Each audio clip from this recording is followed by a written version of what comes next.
Is it not working? Oh, sugar, 2 secs. Try now. Try now. Hello? Okay, right. Is it just us introducing ourselves? Yes. Okay, awesome. Hello, welcome everybody. So welcome to this celebration of cinnamon at 20 years old. We are all delighted to be here, and I think we'd all like to thank Jan and the lovely Cinnamon team for allowing our books to see the light of day, so thank you, Jan. I'm going to kick off with Jay and I had a little discussion, and we're going to start by reading a poem by another poet about a cause that we care about, or an issue that we care about. And I have been granted permission by the really phenomenal poet Vicky Fever to read her ode to Parkinson's. She, after she was diagnosed with Parkinson's, she's been busy writing as ever, and she actually has her own little pamphlet coming out next week, being launched at Fruit Market at 6:30 on Tuesday the 27th. And my uncle, I realise I'm getting louder, I'm holding it closer.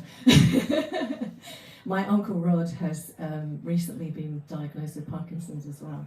So this is for Vicky and for Rod. Ode to Parkinson's. You began as my enemy, slowing my steps, shaking my left arm and leg, scaring me with what you do next. I once banished a burglar by rushing downstairs, shrieking like a Maenad. But we were locked together in a wobbly dance. The more frantic I got, the more I juddered like a wind-up doll or jiggling puppet. We got on best when I took the lead, moving my body with sudden speed, exaggerated slowness, or deliberate force. The same with my mind. Free to roam, it raced towards catastrophe. I had to turn it round, to see you as a friend. You were in me for years, but waited to show until my mind and body were in danger of settling into old age stupor. You jolted me awake, challenging me to live every minute left to me, to burst into flower like a cactus in the desert. So thank you to Vicky. Yeah, so dangerous to choose that as a poem to read because I've got to follow it now. So I'm going to be reading from this wee pamphlet, mine, and I thinking about the sea and growing up by the sea. I grew up not far from Brighton, near Worthing, if you know where that is, on the south coast. So these are, a lot of them, not all of them, are quite sort of coastal poems. And another thing that was kind of particularly noticeable, apart from being beside the sea when I grew up, was that I grew up with my mother and quite an eccentric grandmother who was obsessed with moving house. So we moved so many times before I left home at 18, I think about 20 times, something like that. So we were always, sort of unpacking, decorating, then packing up shortly thereafter, cleaning, moving on. So this is called Immaculate. When we left, before we turned in the keys, I went through the rooms with a bucket and bleach, treating the moth print mania of neglected walls. Some mildew climbed to the ceiling, and I had to lever a cloth on a broom. I wondered then about leaving things clean, about the perfect erasure we all expect. Things handed on as if they're pristine, as if a whole family hasn't kissed or breathed or cried or vented within the walls. And before us, another family, even more messy, their stories ascending to rooftops, further, into the sky where no broom can reach. So I'm going to follow that very quickly with another coastal poem. This one is for Holly, yeah, because there's a line from a hymn. Over and over like a mighty sea, an arch to our church door like an upturned jaw or a ninth wave before it breaks. Inside, the distant trill of crickets, summer heat. Even a mile from the sea, the warm nave shadows, taste of salt, cut flowers wilt. There is no such thing as refuge or retreat.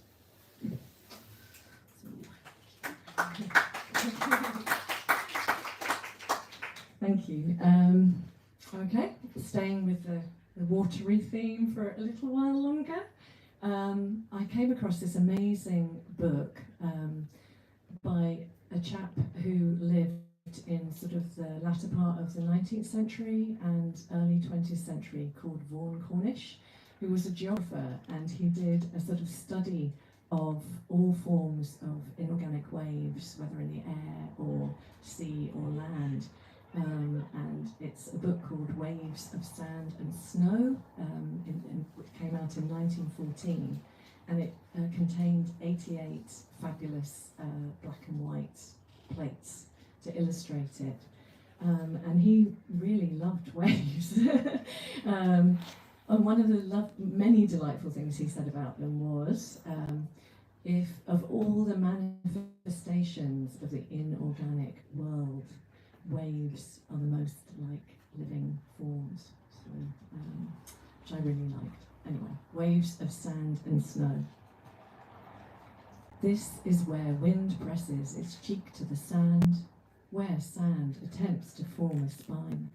It's good for thinking and for not thinking. When running towards the incoming tide, what rushes a body is met by the chest, rises up to dissolve the word breath. So many blessings here. Lungful of clean air, single white sail, far out, cresting a pale green band of sea, ridges underfoot that greet small bones and pummel them in harmony. A place to bring loneliness and release it into the greater loneliness of constant movement. In summer, the strand is claimed by brightly coloured towels like flags from a republic of workers who come to break their graft upon margins. Their children gallop, dropping petals of poppy red ice. In winter, the shore is a silver blister. Bunched dunes and marram mimic a white-veined congress of roses. Frozen, sand tries being snow for a day. It's like trying on a pale, sequined coat, only to find it prickly, uncomfortable. The beach receives cuts with infinite grace, its patterns bisected by fishermen's spades. In with the sharp edge, out with the worms. The tender sand will always close. Okay, so I'm just going to do one more. I'm going to do one more briny poem. This one, so I really love seaweed in all its forms, which are many. And this is kind of ode to seaweed. It's called Kelp Heart. What is not a mussel, and is not a rubber flag, and is not a coiled, gutted snake, and is not a ball of phlegm? What is not trivial? What does not succumb to stone, but allows stones to be an anchor? What, if it does succumb to stones, wears holes easily, as if they can be filled? What tries to grow into all the colours, especially those of autumn and weeping? What resembles a flame underwater and is tireless in love?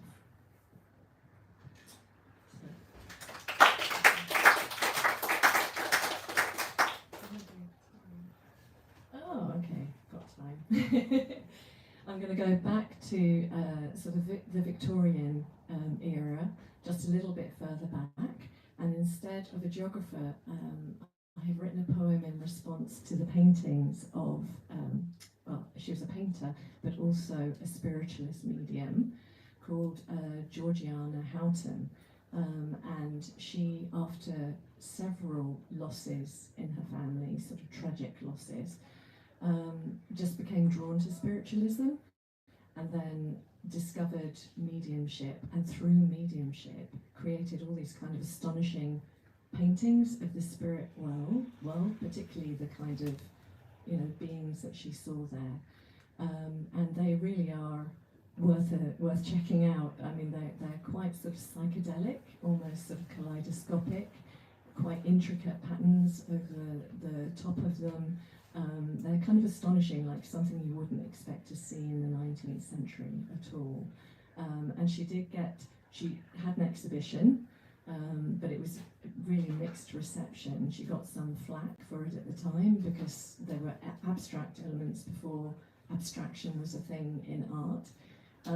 She managed to sell just 2, and it practically bankrupted her, but she was really glad she did it nonetheless, and she just carried on in mediumship for the rest of her life. So this poem is for Georgiana, if she's here among us, but also for the people that we invisibly carry with us. I'm sure all of us do. From the other side. If you could speak, it would be as cornucopia, kaleidoscope, mechanical wave. All the ways of speaking would be yours, all the colours, all the shapes. If you could speak, it would be a swallow's breath, the movement of a hand across a page, a flower among sedges caught in a sluice. I walk into my office, and there you are, talking in corners. I walk home, and there you are, reciting every root.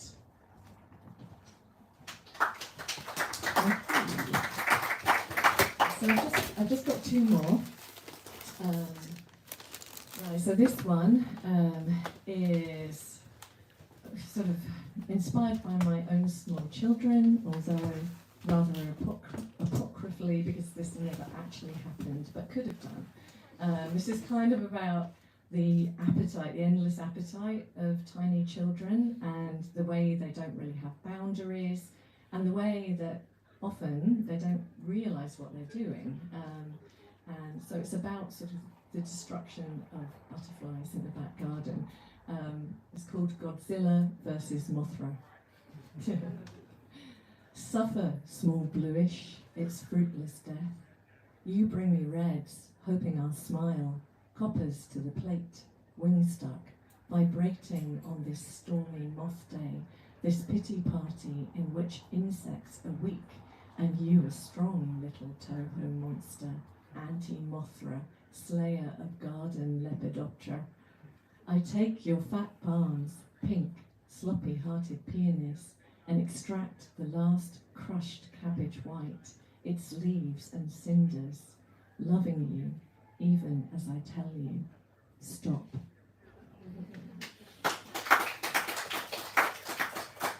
And I'm going to close with a kind of postcard, and rather perversely, it's not about sunset, given it's the last poem and it's the evening. It's about sunrise. Let me tell you about the weather where we are. It's the slow beginning of a dance, the part where the couple come together, placing hand into hand, hand onto hip, drawing separate bodies close, their colours characteristically lush for this part of the world, as if romance is hardwired. When the overture gives way to something compelling, taste buds wake up, saliva flows, and then the dip, an arched back, bowed so low, sky and earth are almost conjoined. Thunder, brief downpour, silence. After this pause, the pace quickens again and brings the pair into orbit, twirling auras like skirts of water, skeins of heat. You can't make the two out. Faces, one face. Bodies, one body. This is what it's like to live here. This flashpoint, our sunrise. Thank you.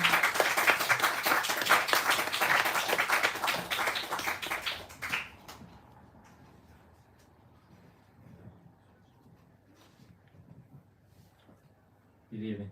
I was going to make a comment that I was the the thorn between two roses, but we've sat in the wrong order. And I also can't even remember what I was going to say. I'm going to start. The book is shaped like a kaleidoscope. But first of all, can I just say what a joy it is to be celebrating Cinnamon Press, an independent bookshop. It's great. There's such a demand, such a necessity, and it's ignored so much. So, I'll start. Shake the kaleidoscope. When I was a child, I was entranced by the kaleidoscope you could get and shake. So when I decided to do a collection, this is my life in poetry. But I just shook the poems that I had, took what I caught my eye. But they're not in chronological order. But the first one in the book is the one I'm going to start with tonight. It's the first poem that I really wrote that I hadn't been told at school that you had to write a poem. And I woke up and I had to write something down. I was 14. For love of what I could not be, I gave away my jollity. For hope of what I can become, I took it back. It was such fun. I think you can see a 14-year-old boy's angst in that. But I've sort of lived with that since then, that too often I'm thinking about what I can't be and not celebrating what I have. So that's where I'm starting from. So the next one I'm going to do is, when you're a child, people are always coming up to you and saying to me, what are you going to be? And I said I wanted to be a crofter. So this is a coo, 2 goats and a dug. I don't often write in Scots, but this demanded it. Folk I spear at a bairn, what will you be when you're a man? Me, I want it to be a farmer. Yeah, a muckle farm when one piece, I didn't fancy all the trackle. Just a bitty house and a coo, 2 goats and a dug. I was but a laddie, who was attica in life isn't for dreams. You hate to girdle along with the cares you're dealt. So I became an accountant. With an office and 2 worries, siller gain in and siller gain out. On a Saturday, away frae the hale clam jaffrey, I could saunter by the river, take on I was a farmer.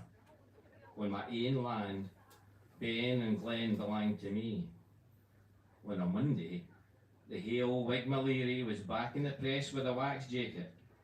I was another peerie, spinning in the stream o' dreich drudgery.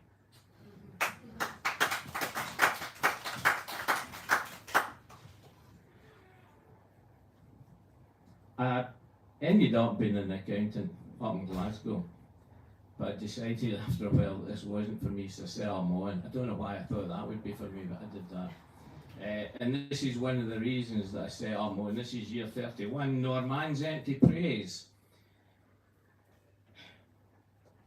He says, people like these, the other side of the table nods. I swallow a mouthful of dust. Fancy sauce and fillet of venison, the bright white teeth across acres of polish, spit out another certainty, not willing to work.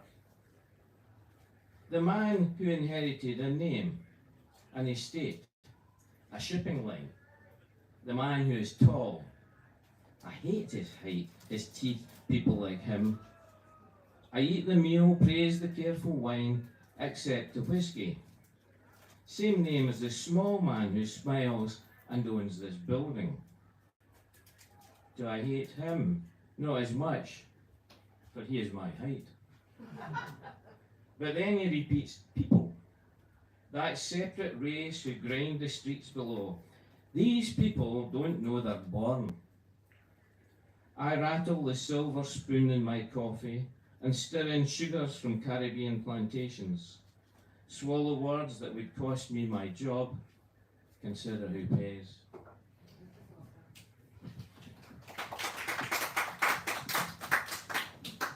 Yeah, I think I realised then that I wasn't going to fit in because I eventually just wanted to stand up and shout at them and storm out of the room, but I realised that the partners of the firm probably wouldn't have reacted terribly well to someone telling very rich people that they were idiots. A Glasgow hug. It's a wonderful memory of mine, this, a Glasgow hug. Although, in the poem I'm he. The city breathes in, he feels its hard edges, the surge of night streets. At the corner he swithers, roots home, wonders how many are making tea, spoons clinking on saucers, how many in bed curved in love. He is swallowed by a bear hug, swung from his feet by a booze-happy man who leans close. You remind me of my dad. He smiles, nods, feels the warmth. My dad, the voice breaks, is in a hospice, dying. He watches the man roll on, swirling away in that tide of night whose voices haunt him. Lanes pull at his fears, dark fissures threatening to suck him in. Laughter echoes from somewhere, and he wishes it was his, sweet memories on his tongue. He wants to join the revellers, wants to belong.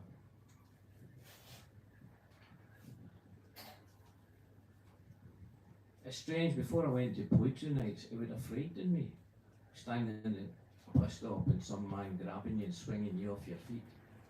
I mean, I knew he was drunk, but he still does. But then he said, remind me of my dad, and I felt quite pleased about that, until he said he's dying. I thought, wonder how well I really would. Anyway, right.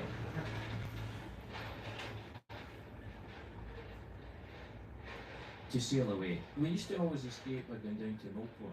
I love going to Millport. I don't know if you know it well, but it's a lovely little spot. We had a wee flat there at one stage and we could escape every weekend. Although, to be honest, I was working for a job where I took work with me every weekend, which seems insane now. But, so this is To Sail Away. He built his boat every summer. Sheets of ply nailed and glued, a hodgepodge of surfaces and angles. After 3 years it resembled a catamaran, floated nearly level. He could not bend plywood, so it was shaped like a miniature stealth ship, a tiny vessel for a small wiry man, as if he wanted to sail away, slip out under the radar. At low tide in the harbour mud, he painted the bottom red, the rest white, carefully picked out details in black.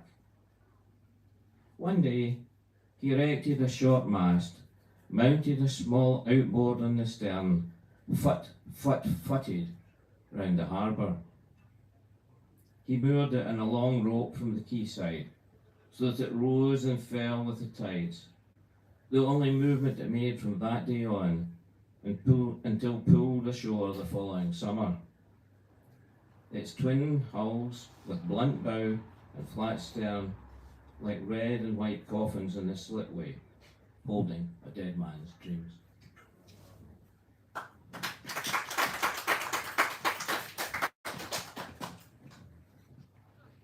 Always thought at least he managed the wind sail in it, even though it was round the harbour. I don't know about everybody. Poems for me are memories, and sometimes when I read them, I can't stop myself from almost crying at the things that happened. But it was a lovely picture of him in his harbour, so proud of his little boy. I'm going to finish actually with a poem about my mother. Well, it's about my parents really. I'm so pleased that in some ways the one thing that poetry has let me do is record some of the things about my parents, which no one would ever have known, and possibly no one will ever know really what I know about them, but hopefully I give some indication of how blessed I was and how much poetry has meant, because I've found so many great friendships through it, through cinema, through the courses and the people that I've met. But this is Nancy Pretty, I'm sure the gardeners amongst you will be able to tell me what the proper name for Nancy Pretty is, and I'm sure it's got other names, but I always just knew it as Nancy Pretty. The small garden at the side of my childhood home was split into beds, each bordered by flowers. A neat row of pink and white stars. Nancy Pretty. They were called Nancy Pretty, and I would never pick them or cross over them, or stand on them even though the paths were narrow and I was young and restless. My mother's name was Nancy, and I believe these were my father's way of saying that he loved her. This line of tiny, perpetual flowers in summer, showing his love. Not showy or loud, delicate and beautiful, and I felt safe, held in these borders.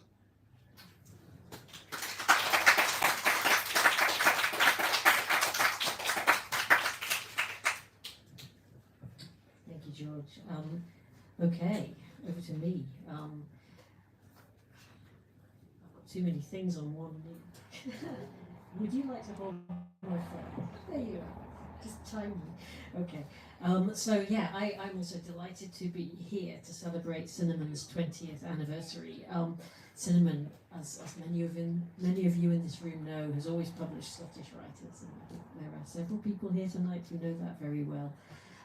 Jan Fortune, who's the editor, is his really warm and compassionate editor and does a lot of work online to support writers, so do check out what is going on there.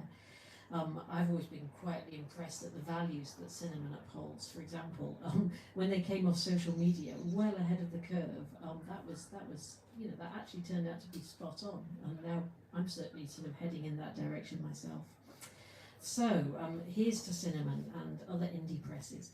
I'm going to read a poem by Lynn Valentine, who is another Cinnamon poet. This is from her first collection, which came out a few years ago, but she has a new book coming out with Cinnamon later this year, so do watch out for that.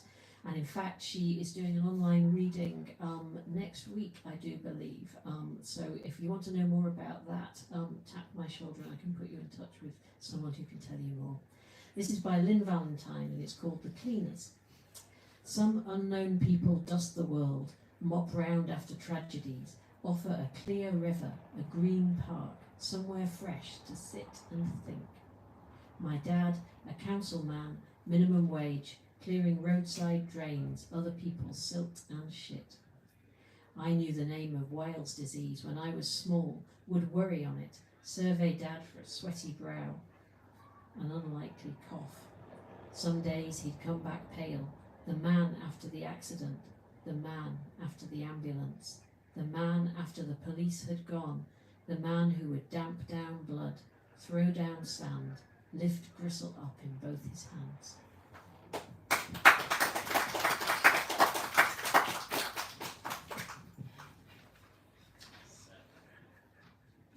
That was Lynn. I'm going to read a few poems from my two collections out of Cinnamon.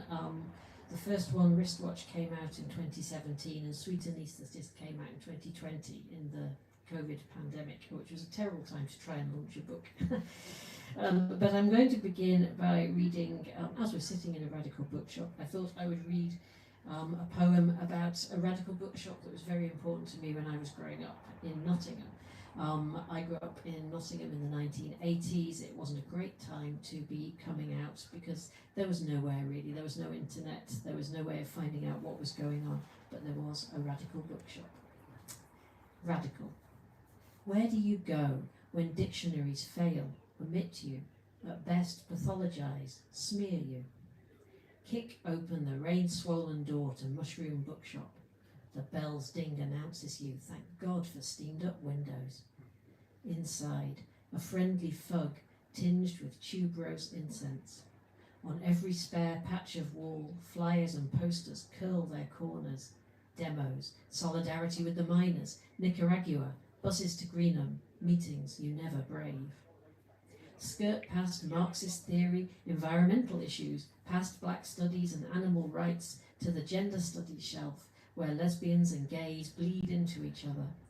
These are the days when B and T and plus have yet to fight their way out, and Q is still a dirty word.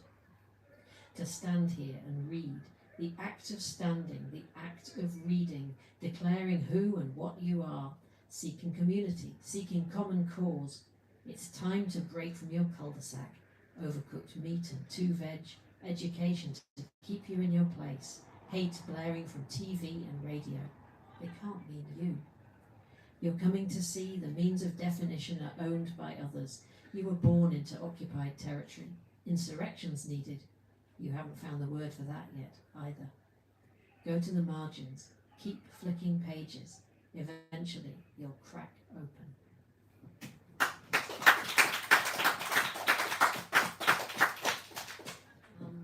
I was going to read another poem about that era, the sort of 80s times, yeah, my family had very differing views about politics, and we would just sit and fight over the meals and the Scrabble board, and this is a poem about that, and it reflects some of the language of the time, so just an alert to that, and it's called Scrabble Deluxe.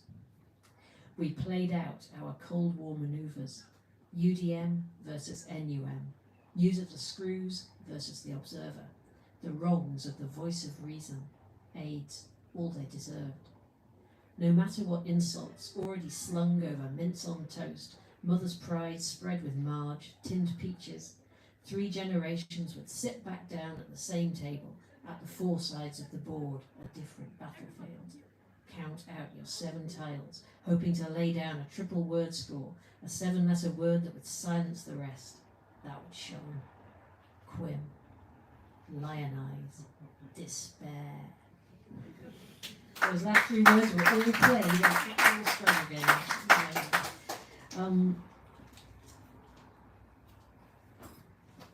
Okay, I am going to read a short poem about my grandparents, and we tend to think of child labour in this country as something that happens a long way away, but actually my grandparents worked in the Lancashire cotton mills when they were children, and this is a poem about a money box that I found among their possessions. The poem's called Reliquary. Battered black tin box, trim chipped, key lost. Inside, shallow coin trays fold out to reveal the compartment for notes and checks. I found it empty, looking like nothing much, but kept with birth, death, wedding certificates, and chits, whose ticks and copperplate scrawl showed the mornings Grandma had been to school, and so by law could clock in for an afternoon shift at the mill. Okay, my own working life has been rather more comfortable, but as someone who worked for nearly 20 years for the University of Edinburgh, I sometimes found myself in conflict with the values of that institution, and I can say that now I've left. So this is a poem about a meeting in the Playfair Library, one of the hallowed spaces, shall we say. Mausoleum. In the Playfair Library, someone has forgotten to switch on the heating, and baby, it's cold inside. From every ornate alcove, blank marble eyes watch askance as we shivering children of enlightenment are lectured on Brexit and data protection. Peering at plaques on plinths, we don't recognise these guardians of a former order, their supercilious chins, patrician togas, Victorian whiskers. Reaching into bags for scarves, pulling coats over our tailored workwear, it's chill as a morgue under this splendid barrelled ceiling. We could use some Empyrean fire, now we've made it, into the cadaverous ribcage of the establishment.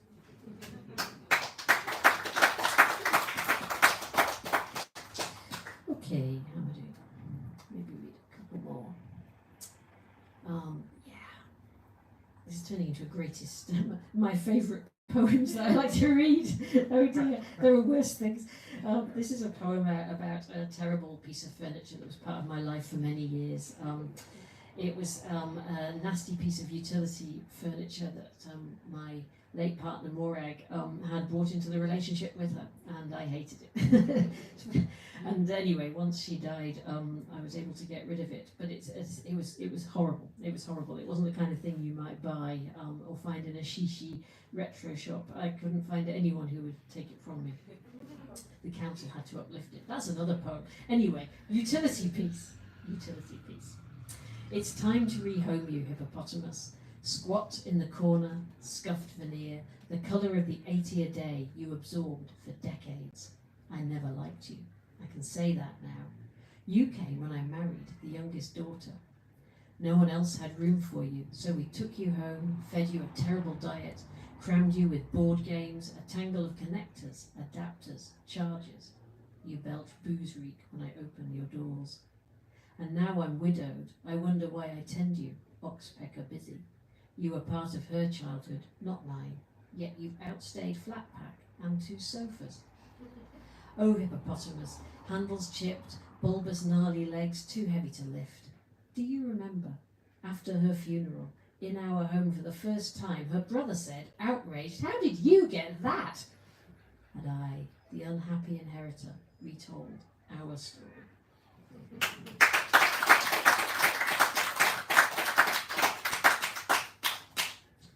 Okay, 2 short ones to finish up, and they're both about possibility. So one is really very short, and it's about when you see dolphins. Sighting. Once you've seen dolphins in Iona Sound, every wave's crest might be one, nosing the air, twisting white belly diving, a delicious flourish of tail. That's the thing about possibility. You have to know it's there.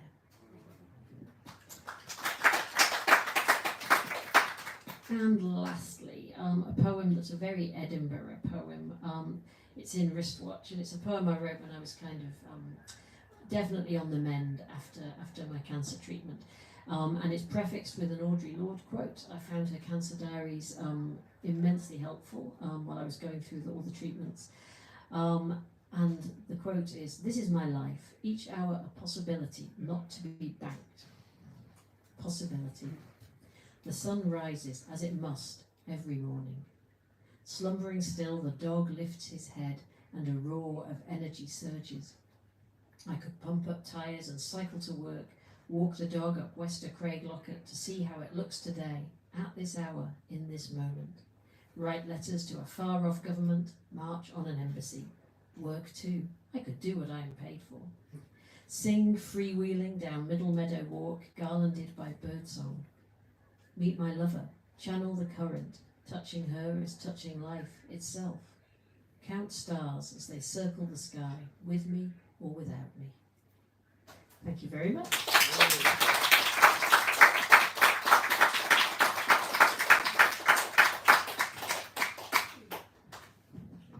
And I think that's it. I don't know if anyone from We'll have a wee signing through in the front room if you're happy to come through, if people want to grab collections of it. But if Jan's watching, it's so nice to mark this occasion even in your absence. So thank you for the beautiful images. Thank you. Thank you. Thank you. Thank you.